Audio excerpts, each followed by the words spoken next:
Los Montes Apalaches guardan muchísimos misterios, actuales y de hace muchos años, pero hay una parte bastante interesante que casi siempre se deja de lado: los críptidos, esas criaturas que de repente tienen algunos testimonios sumamente interesantes, pero que curiosamente nadie ha logrado ver, desde masas amorfas de color negro hasta personas que simplemente ya dejaron de serlo. Hoy vamos a ver el listado de las criaturas más enigmáticas de todo este ecosistema.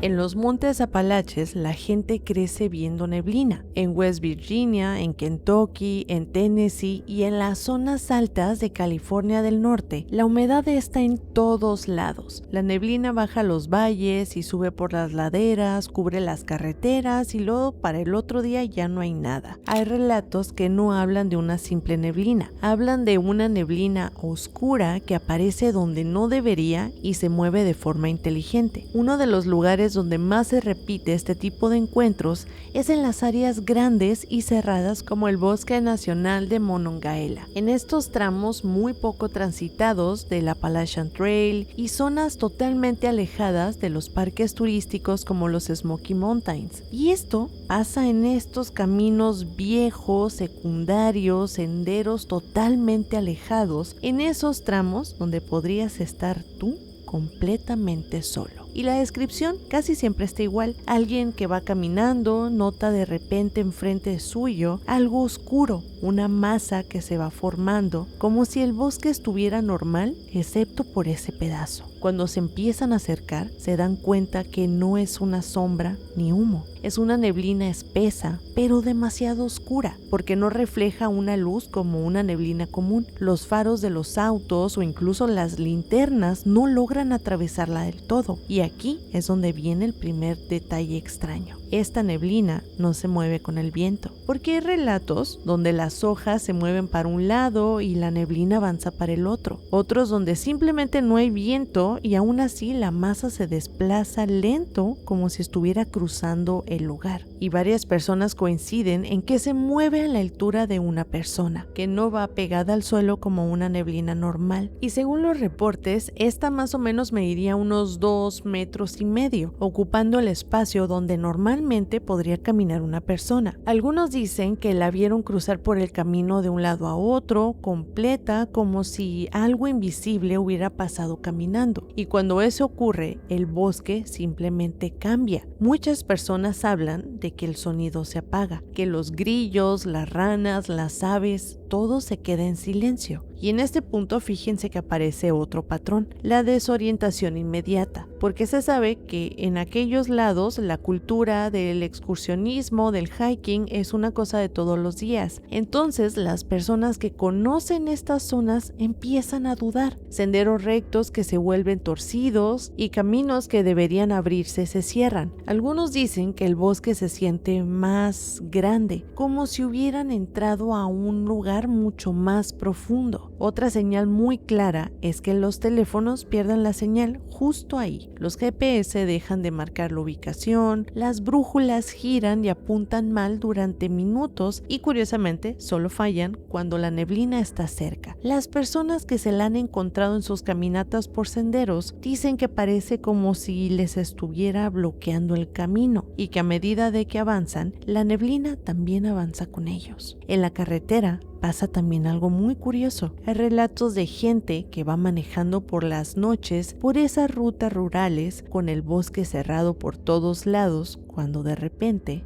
la neblina se cruza frente a ellos. Cruza y se disuelve hasta llegar al otro lado de la carretera, como si ese fuera el punto exacto que quería ocupar. Y algo importante de todo esto es que esta neblina no ataca, es como una especie de advertencia, algo que indirectamente te dice que te vayas. Y cuando una persona decide dar la vuelta o salir de estas áreas, la neblina empieza a desaparecer. Por eso muchas personas que ya han pasado por esto no la catalogan como monstruo, hablan de algo inteligente, de algo que usa el entorno, que utiliza el bosque, la humedad, el silencio, como si esta neblina, fuera solamente una forma más sencilla de manifestarse sin mostrarse del todo. Fíjense que en varios relatos, después de estos encuentros, la gente describe la misma sensación, no miedo extremo, sino como una certeza incómoda de que eso simplemente no es algo natural. La idea de que eso sabía exactamente dónde estabas y que no reaccionaba al azar. Algunas otras personas conectan este hecho con toda la lista de fenómenos extraños de toda esta región. Estas zonas donde la gente se pierde sin explicación, áreas donde se ven figuras a lo lejos, tramos del bosque que la gente local evita sin saber bien por qué, sino como si la niebla fuera la primera capa, lo que aparece cuando algo no quiere ser visto directamente. Y lo que hace que este fenómeno se mantenga es que no deja nada atrás. No hay huellas, no hay marcas, no hay pruebas claras, solamente experiencias que cuando se comparan encajan demasiado bien juntas.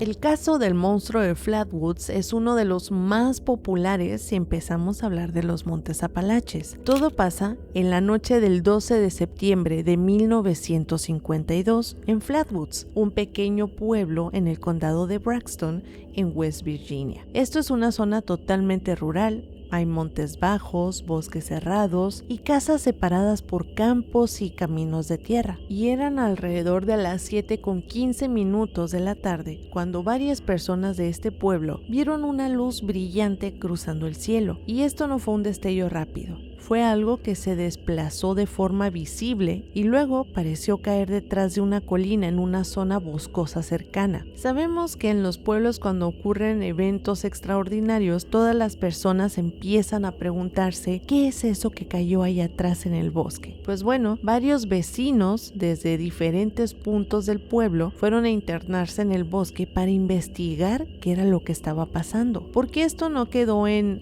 vi algo raro que se movió por ahí, o se cayó por aquel punto. No, aquí se juntó un grupo de personas, un grupo de chicos entre los que estaban Edward y Fred May, acompañados de Caitlin May, madre de ellos dos, pero no iban solos. También se sumó Eugene Lumey, un joven de 17 años que era miembro de la Guardia Nacional. Y este detalle, la verdad es que importa demasiado, porque no era un niño sugestionable cualquiera. Antes de subir la colina, este grupo pasó por la casa del sheriff local, Robert Carr, para avisar a lo que iban a investigar supuestamente. Carr no subió con ellos, pero lo que sí hizo fue que tomó nota del reporte, lo cual ya dejó un registro policial desde ese momento. Después subieron por un sendero empinado con las linternas en la mano y mientras avanzaban comenzaron a notar un olor fuerte, metálico, irritante, no de un animal, no podrido, algo que les hacía arder los ojos y la garganta. Al llegar a la cima, vieron una especie de objeto en el suelo, parcialmente oculto entre los árboles. No era claramente una nave, pero tampoco era una roca. En ese momento, uno de los chicos apuntó la linterna hacia arriba y ahí ocurrió este encuentro. Lo que describen absolutamente todos, y esto es muy importante, que no se pusieron de acuerdo entre ellos, es lo siguiente: una figura alta de más o menos 2 metros con una forma que no encajaba con nada que conocieran, y no era un humano ni mucho menos era un animal. Tenía un cuerpo oscuro, como entre negro, verde y muy oscuro, con una cabeza grande redondeada, con una forma que muchos compararon con una capucha o un haz de picas. En el centro de esta cabeza se veían 2 ojos grandes, brillantes, de color anaranjado que parecían reflejar la luz. Curiosamente, esta cosa, este objeto, esta criatura, no caminó, no habló, no atacó, nada más estaba parada ahí, girando lentamente hacia ellos. En ese momento, la criatura emitió un sonido que varios describieron después como un silbido o un chillido, y de inmediato una especie de niebla o gas salió de la zona donde se encontraba. No era una niebla normal, como suave del mismo ambiente, no, esto se sentía como algo más espeso, algo que quemaba. Caitlin May,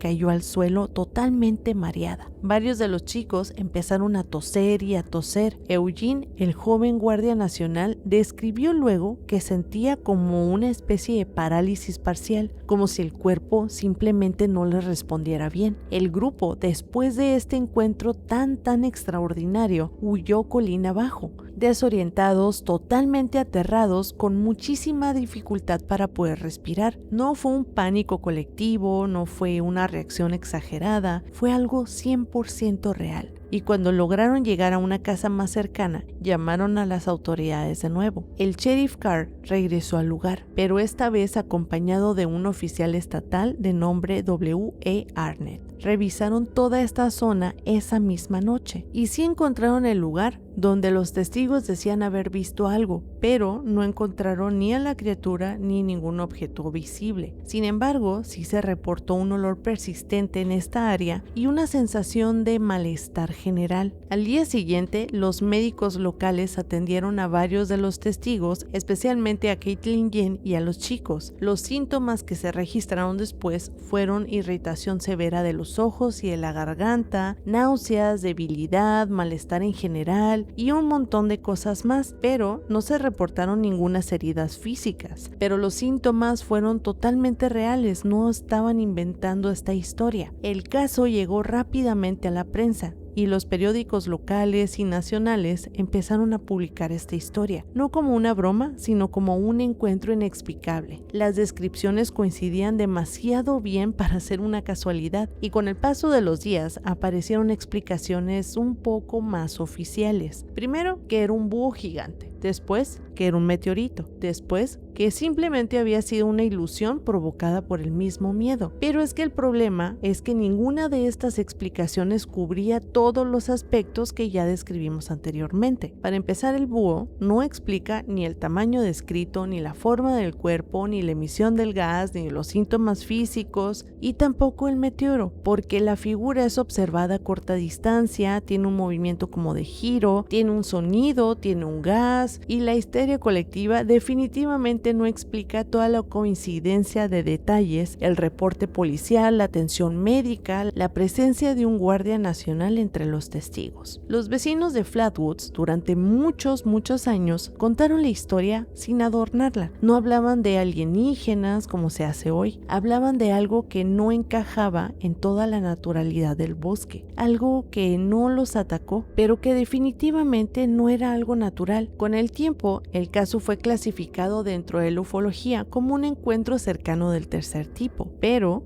incluso ahí sigue siendo muy extraño, porque no hubo una comunicación, no hubo una nave y la entidad no actuó como en las descripciones clásicas. Y en esa misma semana ya había notas de periódicos de otros estados, llamadas cruzándose entre oficinas, y no porque alguien hablara de un monstruo, sino porque primero hubo una luz en el cielo, después hubo gente enferma y además policía y médicos metidos en todo este asunto. Y en 1952 eso era suficiente como para que el ejército prestara atención. Y aquí hay un dato muy interesante, porque en ese momento el programa que recibía ese tipo de reportes era el proyecto Blue Book, y su trabajo no era buscar criaturas raras ni visitantes extraños. No, su trabajo era más simple y mucho más frío. Decir si era una amenaza o no. Y si no la había, pues simplemente se cerraban los casos. Y el expediente de Flatwoods llegó hasta el Blue Book como un paquete de papeles. Para empezar, no hubo agentes viajando de inmediato a este pueblo, no hubo un laboratorio improvisado ni cintas amarillas. Lo que recibieron fueron reportes policiales, declaraciones escritas de los testigos, registros médicos por irritación y malestar, y también muchos recortes de prensa. Todo ya había pasado cuando apenas empezaban a querer revisarlo, y desde el principio el Blue Book separó en dos partes este caso. Primero,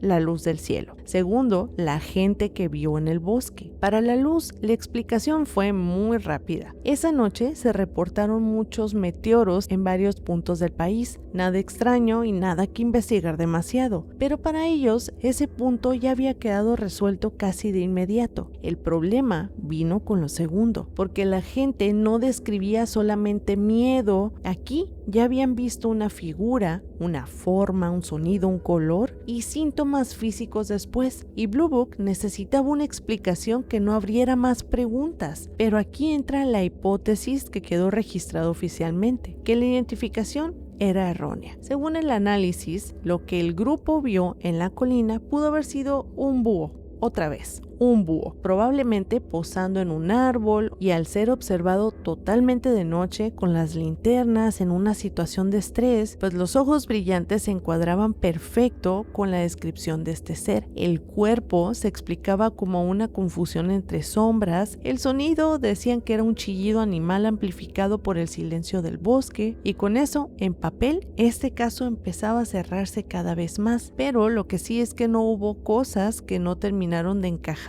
ni siquiera dentro del propio expediente, porque primero, vamos a volver a la parte de los testigos. No eran chicos impresionables. Para empezar, había una mujer adulta, un joven entrenado en la Guardia Nacional, y es que todos ellos descubrieron la misma figura, desde el mismo ángulo al mismo momento. No había relatos distintos que se acomodaron después o que se agregaron detalles. No, esto era una escena totalmente compartida. Y a ver, segundo, el gas o la neblina. El Blue Book lo dejó como una reacción ambiental y pánico, pero es que estos síntomas fueron tratados por médicos. Los ojos irritados, las náuseas, la debilidad. Esto definitivamente no fue un susto, más bien algo que sí provocó una reacción física totalmente real. Y el punto número 3 son las cosas que se pueden sentir, y el olor era característicamente metálico, muy fuerte, que siguió ahí incluso cuando la policía regresó. Todo esto que te acabo de decir quedó anotado, pero nadie nunca lo analizó. No se tomaron muestras, no se volvió al lugar a fondo, simplemente se mencionó y todo siguió adelante y aquí no pasó nada. Lo que hizo el Blue Book en la práctica pues simplemente fue cerrar el caso desde el escritorio, no porque fuera algo sencillo, sino porque no querían dejarlo abierto, porque en los años 50 dejar un expediente sin resolver significaba pues alimentar muchos rumores de miedos, conspiraciones y de preguntas incómodas. Entonces, oficialmente Flatwoods quedó como un caso totalmente explicado. Para la Fuerza Aérea no había una nave, no había una entidad desconocida, no había peligro y ya, caso archivado, todo solucionado. Lo interesante es que el Blue Book nunca dijo que la gente mintiera, nunca acusó a nadie de fraude, nunca negó que sí algo hubiera pasado esa noche. Lo que hizo fue redefinir lo que ocurrió para que encajara dentro de algo que ya conocían.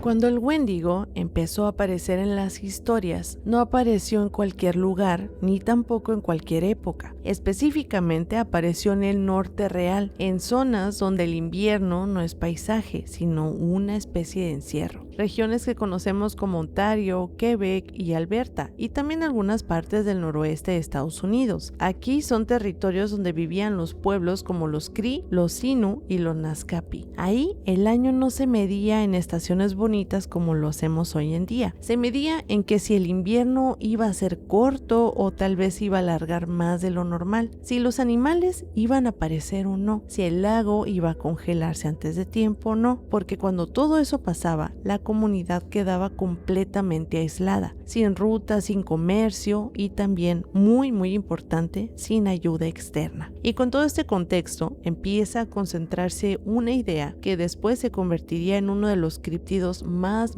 populares, no solamente de la cultura pop, sino también de muchas historias. Estoy hablando del Wendigo. Los ancianos hablaban mucho del Wendigo cuando el invierno se ponía bastante difícil, cuando alguien empezaba a comportarse extraño, cuando una cierta persona se aislaba demasiado, cuando el miedo empezaba a romper la lógica del grupo. Las historias dicen que el Wendigo no nace como una criatura, nace humano, alguien que frente al hambre comienza a pensar nada más en él. y no necesariamente de un instante a otro. A veces alguien que guarda la comida a escondidas, a veces alguien que propone abandonar a los más débiles dentro de una tribu, y también a veces alguien que empieza a ver a los otros no como una familia, sino como una carga. Y en esos relatos orales recogidos por misioneros y etnógrafos a finales del siglo XIX y principios del XX, se repite la misma idea, que el Wendigo finalmente aparece cuando se rompe este pacto comunitario, no como una maldición que cae del cielo, sino como algo que se empieza a activar lentamente. Porque esto existe en varios casos, pero hablaremos de ellos un poquito más adelante. En la descripción tradicional, el Wendigo no es musculoso ni tampoco es poderoso, es todo lo contrario. Lo describen como alto, delgado, casi estirado, como si el hambre lo hubiera deformado y simplemente tiene frío, siempre necesita más. Y en algunas historias se dice que el corazón del Wendigo está hecho de hielo, no como una metáfora poética, sino como una forma de explicar que ya no siente calor humano, ni emocional, ni mucho menos físico. Y el bosque aparece siempre como un escenario, no como un guardia. Aparece porque ahí es donde las comunidades quedan atrapadas, donde estos inviernos tan difíciles dejan a todos completamente aislados, campamentos que son rodeados por árboles, por rutas borradas por la nieve, silencios totales durante semanas, pues aquí el Wendigo no corre detrás de la gente como si fuera un animal, empieza más bien a rondar las comunidades. Se siente, se menciona, y esto es una presencia que explica por qué alguien desapareció, por qué tal vez una persona de la tribu cambió, por qué alguien ya no volvió a ser el mismo después de cierto invierno. Y la verdad es que algo importante es que el Wendigo no se invoca para asustar a los niños. Se habla de él cuando la situación simplemente lo amerita, cuando el invierno es mucho más largo y cuando la comida empieza a escasear. Con el tiempo, cuando esas historias salen de su contexto y llegaron al público en general, pues todo se queda bastante extraño. Se empiezan a mezclar con otras figuras y la gente empieza a ponerle cuernos, se le empieza a describir como de una forma bestial, pero es que en su origen el Wendigo es mucho más feo, más incómodo y más raro que todo esto, porque no es algo que vive en el bosque. Es la idea de que el verdadero peligro no siempre está afuera, no siempre te va a cazar en una noche que estés acampando, sino en lo que una persona puede llegar a hacer cuando el miedo y el hambre la empujan demasiado lejos. ¿Y hay casos de esto? Claro que sí. En el norte, cuando el invierno cae de verdad y todo este ecosistema se pone así bien difícil, los caminos desaparecen, la comida se vuelve un problema diario, la gente queda aislada como ya lo dijimos ahorita. Y en ese contexto vivía Jack Flinder junto con su hijo Joseph. No eran exploradores ocasionales ni nada por el estilo, eran personas que estaban completamente acostumbradas a estas tierras, a prever el invierno, a guardar el alimento y entender cómo funcionaba la vida cuando el frío simplemente lo encerraba todo. Jack de hecho tenía provisiones suficientes, había planeado muy bien esta temporada de la que vamos a hablar. No estaba desesperado ni al borde de perder el control, no, porque él ya tenía todo listo. Y justo por eso lo que ocurrió es mucho más extraño. Durante ese invierno hubo una situación que complicó todo el caso, y específicamente hay que mencionar a una mujer de una tribu cercana. No llega como alguien que está buscando refugio, más bien llegó arrastrando una historia bastante oscura. Se sabía que conforme el invierno iba avanzando, varios miembros de su propia tribu ya habían fallecido, no por enfermedad, no solamente por el frío. Ella había sobrevivido alimentándose de ellos. Pero ojo, en esos territorios estas acciones no se interpretan como un acto de quiebre moral o un acto de todo el aislamiento que tienen. No, esto es una señal, y es una señal muy clara, una línea cruzada que según la creencia ancestral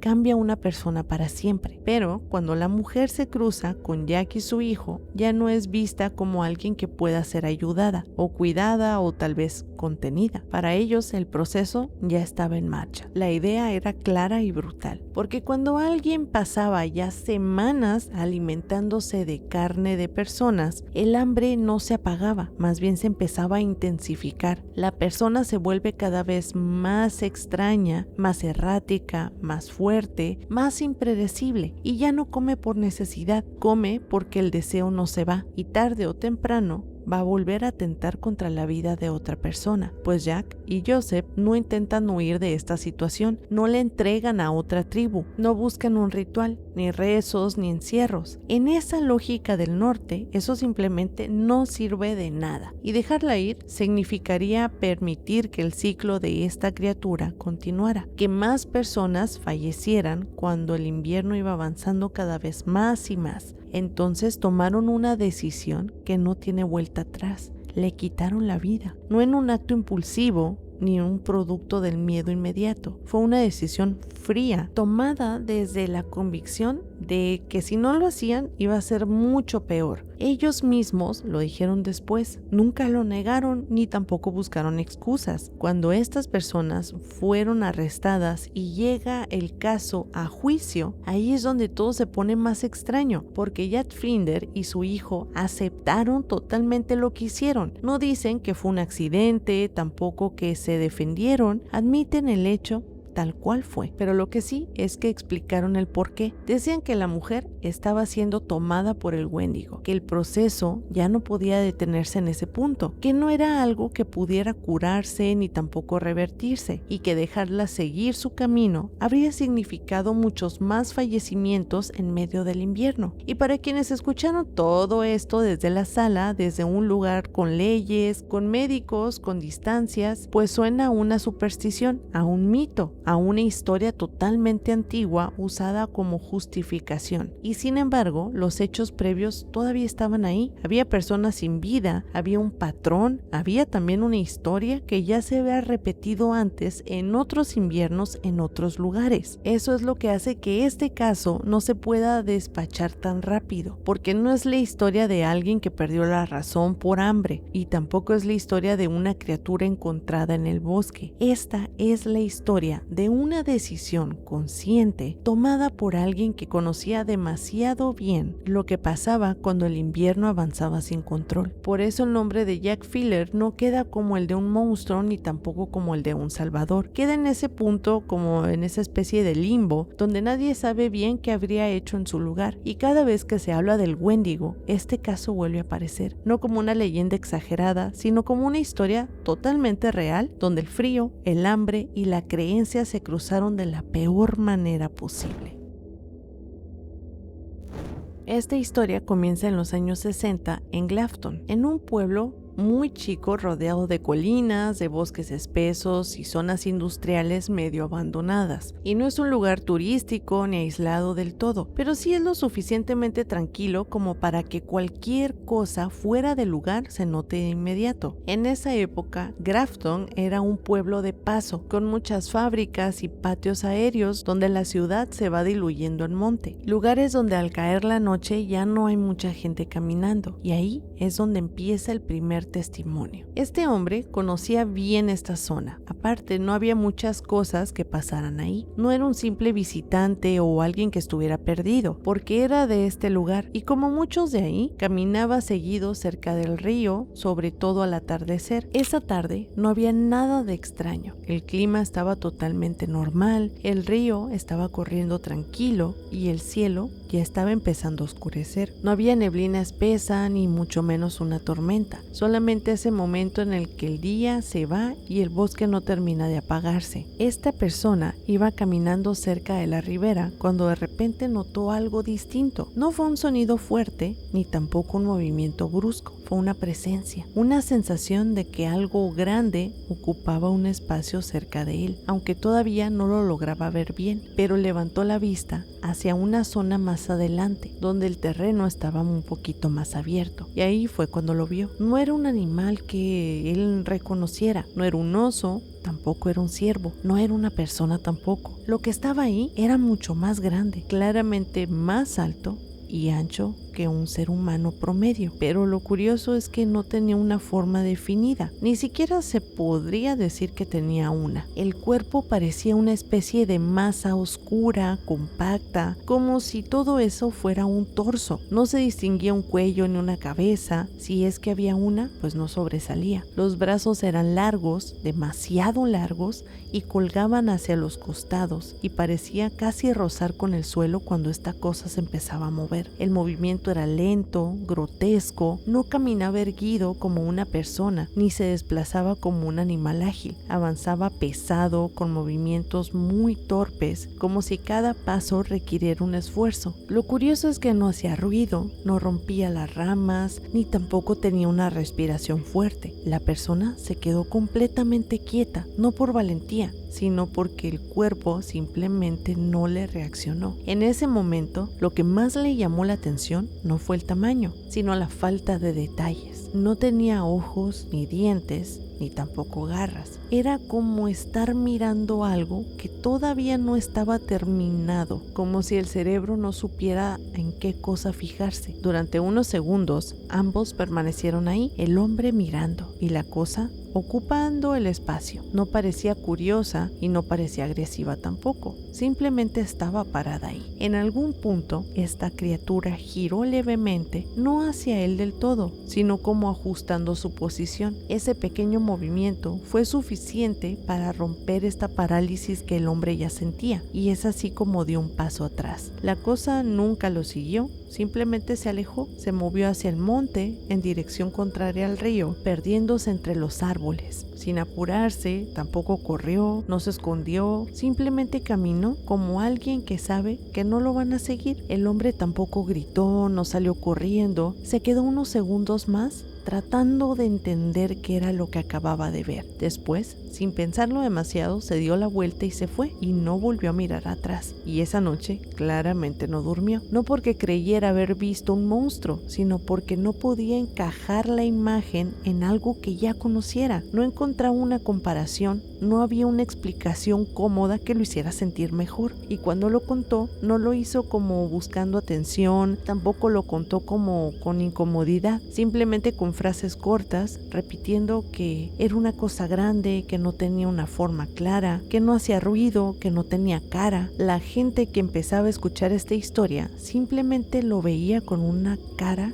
como de mucha duda, hasta que otras personas tiempo después empezaron a contar cosas parecidas, no iguales, pero sí que efectivamente habían encontrado algo grande, oscuro, algo que estaba cerca del río, algo que no los atacó, que apareció y luego se fue. Y eso fue lo que hizo que el monstruo de Grafton se quedara en la memoria de todo este lugar, y no por lo que hizo, sino por la característica tan especial que tenía. En las semanas y también en los meses siguientes, otras personas dicen haber visto algo grande moviéndose en esta misma zona, siempre de noche o al atardecer, siempre cerca del agua o de zonas industriales abandonadas, pero nunca cerca del pueblo. Y es que las descripciones cambian en detalles, pero coinciden en algo muy importante, en el tamaño grande y que claramente no era humano, que los movimientos eran pesados y torpes y la ausencia de rasgos claros. Nadie habla de facciones, de garras ni nada por el estilo. Simplemente es un caso donde todo parece ser extraño, porque lo que la gente describe no encaja con un Bigfoot, ni con un oso, ni tampoco con un animal conocido, y tampoco encaja con el típico humanoide de todo el folclore de los Montes Apalaches. No, porque esto es algo más, es amorfo, como si una criatura no tuviera una forma definida o como si la gente no supiera cómo describirla. Pero con el tiempo, alguien realizó un boceto basado en todos estos relatos, y ese dibujo se volvió totalmente icónico. La figura grande, casi como si fuera una gota o un saco erguido con brazos largos y un cuerpo ancho, pues se volvió literalmente viral para aquellos años. Ese dibujo es muy importante, no porque intente embellecer a la criatura, criatura, sino porque no parece un monstruo de película. Parece algo que simplemente no debería de estar ahí. Y durante muchos años, el monstruo de Grafton se quedó como una historia local. Tampoco hay una investigación policial formal, no hay militares involucrados, no hay proyecto Blue Book como en el monstruo de Flatwoods, tampoco hay expedientes. Solamente hay personas que cuentan esto una y otra vez.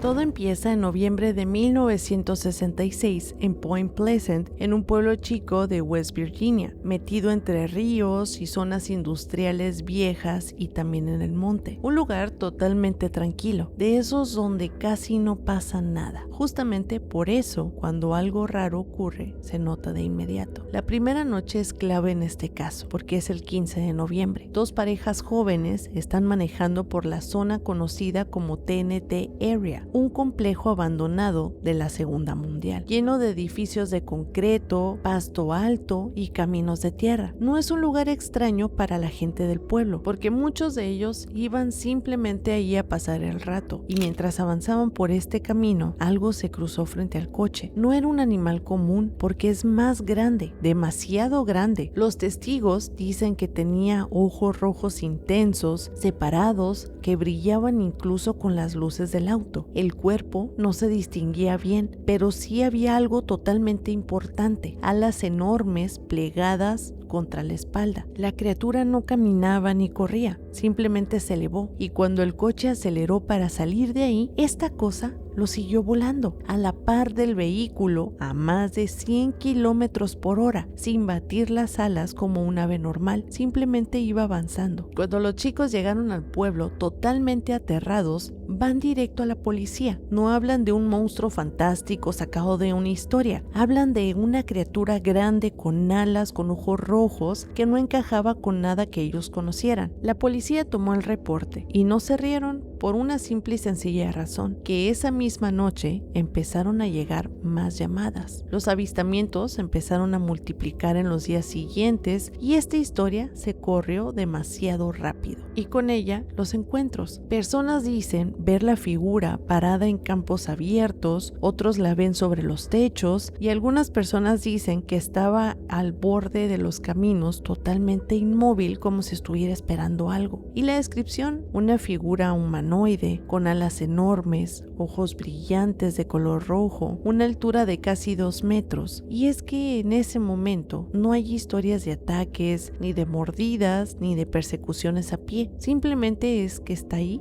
observando. Muchos dicen que sí, la criatura simplemente miraba, y cuando alguien se acercaba, se iba volando en silencio. Con el paso de las semanas, Point Pleasant cambió. La gente dejó de salir de noche, los vecinos empezaron a cerrar mejor sus casas, y el pueblo entra en una especie de tensión extraña y de pánico colectivo. Y hay algo más que empieza a aparecer junto con todos estos avistamientos: llamadas extrañas, ruidos en los teléfonos como si fueran interferencias, personas que dicen escuchar voces raras o frases cortadas. No todos, pero sí lo suficientes como para que esto se siga mencionando en el pueblo. Y una cosa que siempre se pasa por alto es que el Mothman no es el único fenómeno en ese periodo, porque sacando la investigación, durante 1966 y 1967 se empezaron a reportar otras cosas extrañas. Por ejemplo, luces extrañas en el cielo, objetos que se quedaban suspendidos, hombres vestidos de negro haciendo preguntas totalmente incómodas a las personas, gente que dice sentirse vigilada. Y sí, esto no está directamente ligado a la criatura, pero todo esto ocurre en el mismo marco temporal. Que sí es extraño, sí, que puede ser una coincidencia, la verdad es que yo no creo, porque es como si Point Pleasant se hubiera convertido de repente en un foco de lo paranormal. Pero es que la cosa ni siquiera está cerquita de terminar, porque para ese entonces llegó el 15 de diciembre de 1967. Era la hora pico y el puente Silver, que conectaba a Point Pleasant con Ohio, está lleno de autos, de familias, trabajadores, gente que simplemente estaba regresando a su casa, cuando de pronto, sin previo aviso, el puente colapsó. En segundos, autos completos cayeron al río totalmente helado, y ahí fallecieron 46 personas. Es una tragedia brutal. El pueblo queda marcado para siempre por este acontecimiento. Después del colapso, los avistamientos del Mothman se detuvieron. No se disminuyeron, no cambiaron, simplemente dejaron de pasar. La gente después comenzó a unir los puntos, y no porque ellos quisieran, sino porque simplemente era inevitable. Durante más de un año, una criatura extraña aparece en el pueblo, que se la lleva observando, que está presente, y cuando ocurre la tragedia más grande de la historia local, esta cosa desaparece. Algunos recuerdan que días antes del colapso, personas dijeron haber visto algo grande cerca del puente. Otros dicen que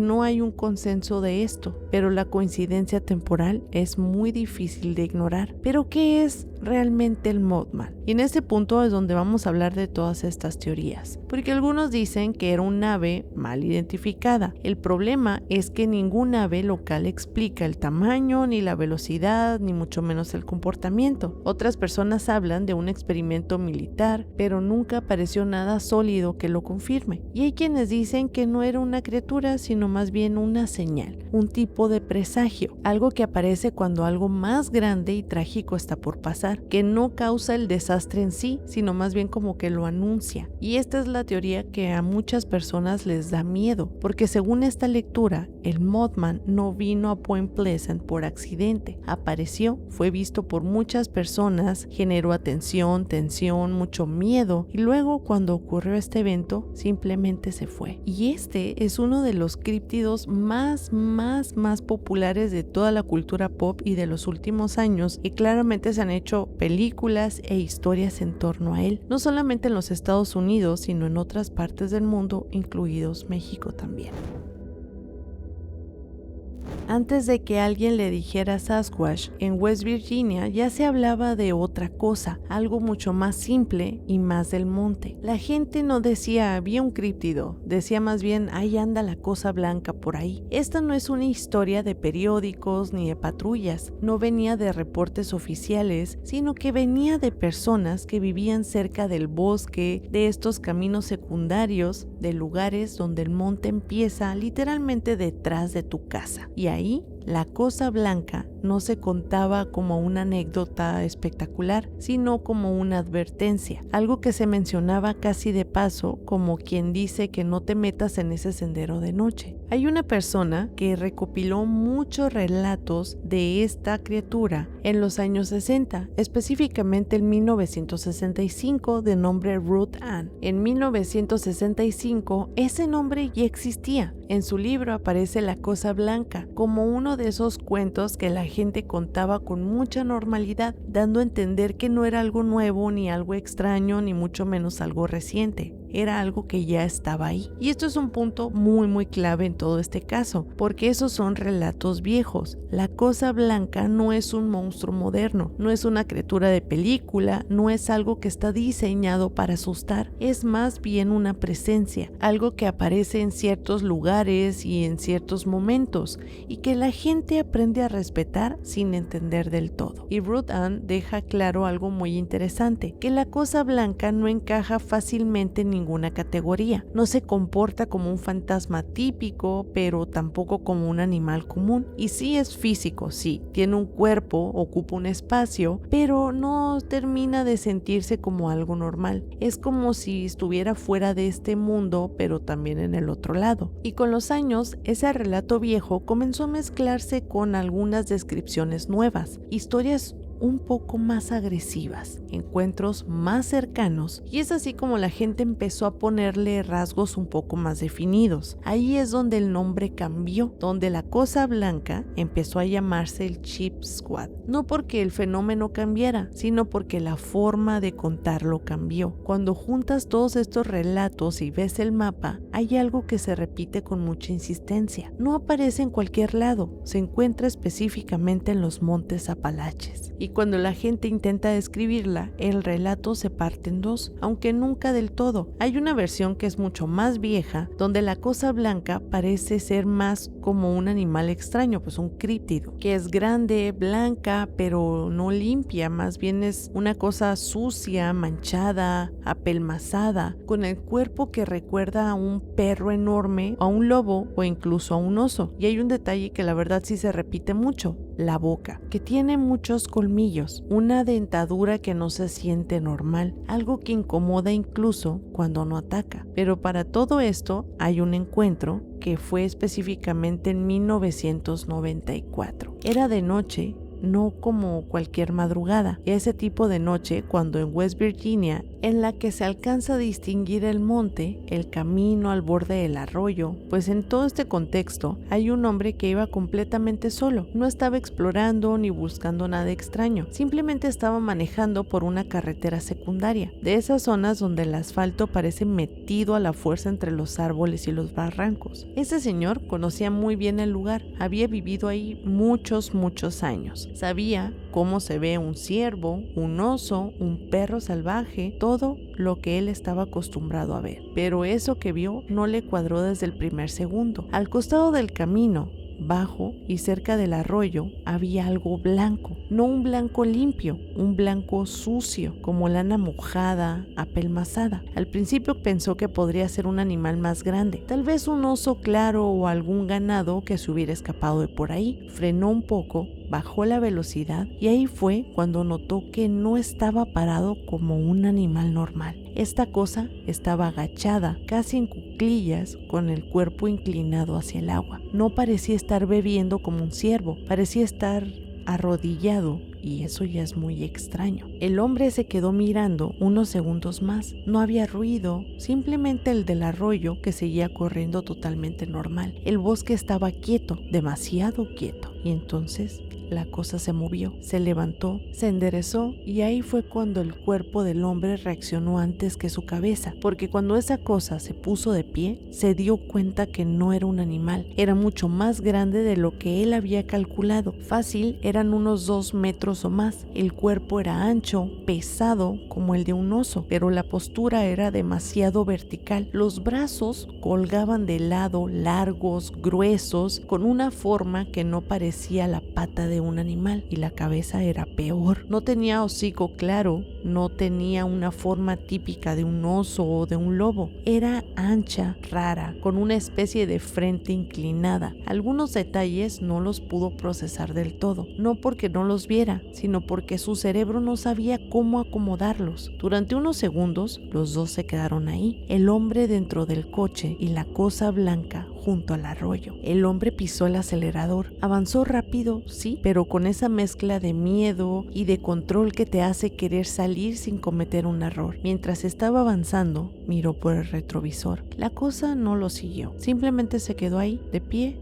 mirando cómo se iba. No dio un paso, ni tampoco se ocultó, como si no tuviera ninguna necesidad de hacerlo. Cuando el hombre llegó a su casa, no se bajó de inmediato. Más bien, se quedó toda la noche dentro de su carro. El corazón le latía fuerte, pero no de pánico. Esto era de otra cosa. Era la certeza de que lo que había visto no encajaba en ninguna categoría conocida, pero lo peor vino después, porque durante los días siguientes la imagen no se iba de su cabeza. No podía recordar detalles finos, pero sí la sensación corporal, el tamaño, la postura, el silencio, esa calma tan extraña de la criatura, como si no le hubiera importado ser vista. Cuando finalmente decidió contarlo, no lo hizo como quien cuenta una historia fantástica, lo hizo muy incómodo, repitiendo frases como: estoy seguro que eso no era un oso, eso no caminaba como un animal, eso estaba ahí. Con el tiempo, las personas empezaron a contar cosas parecidas, que vieron algo blanco cerca de los arroyos, que parecía estar bebiendo agua o simplemente agachado, y cuando se enderezaba era demasiado grande.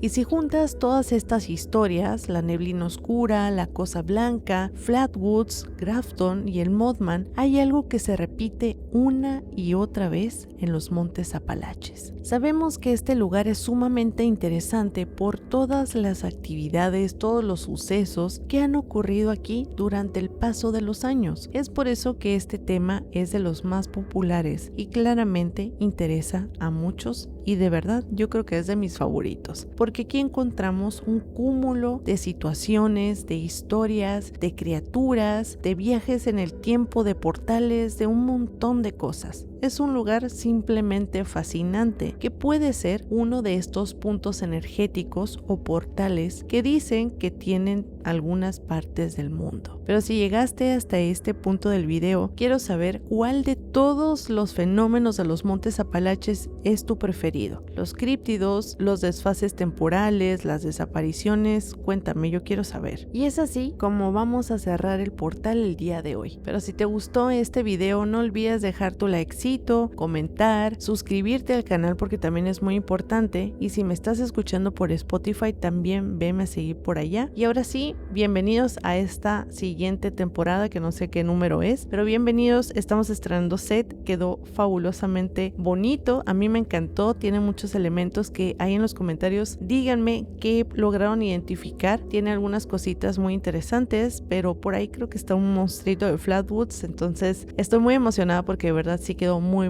bonito. Bueno chicos, bienvenidos, esto es para ustedes con mucho cariño, de verdad los aprecio un montón y vamos por metas mucho más grandes y obviamente más temas que yo sé que les van a encantar. Pero ahora sí, nos vemos en el próximo video.